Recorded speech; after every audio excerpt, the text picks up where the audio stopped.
আসসালামু আলাইকুম। আজকে আমি রেস্টুরেন্টের স্টাইলে লাটকা খিচুড়ি রান্না করব। তো সবজি দিয়ে প্রথমে মুগ ডাল, মাসুর ডাল, মসুর ডাল 3 রকমের ডাল নিয়ে আমি এটাকে ভেজে নিয়েছি। তারপরে আলু, গাজর, সিম, বাঁধাকপি, ফুলকপি এগুলো কেটে নিয়েছি। আদা, পেঁয়াজ, রসুন এগুলো নিয়ে ব্লেন্ড করে নিয়েছি। নিয়ে চুলাতে পানি বসিয়ে দিয়েছিলাম। পানিতে আমি চাল ডাল এগুলো ধুয়ে দিয়ে দিলাম। তারপরে দিয়ে দিলাম সবজিগুলো দিয়ে আমি এর মধ্যে কিন্তু আদা বাটার বাটা কষাটা দিয়ে দিলাম।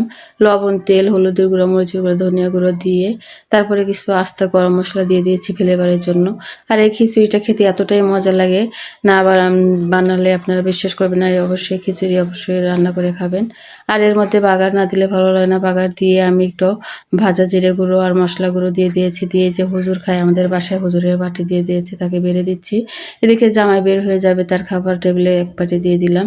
এদিকে বাড়ির পাশে বান্ধবী, তাকে দিলাম। বড় জা, মেজো জা, মামি শাশুড়ি সবাইকে দিলাম। খিচুড়িটা খুবই মজা হয়েছে। আল্লাহ হাফেজ।